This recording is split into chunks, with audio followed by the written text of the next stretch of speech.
Hello! Ngayon po ako ay magluluto ng laswa. Mga gulay.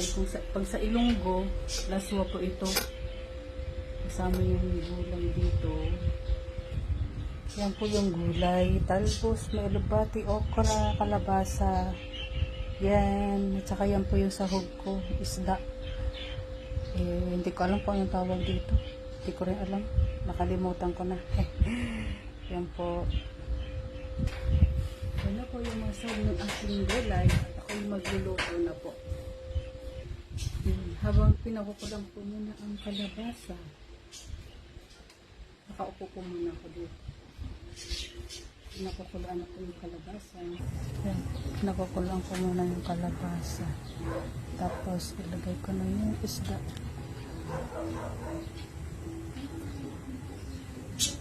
Kasi malambot yung kalabasa bago yung mga ano.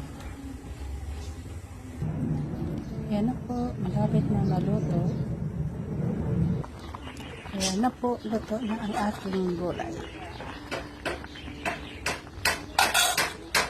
Ito po, luto na aking gulay at maraming salamat po sa panonood.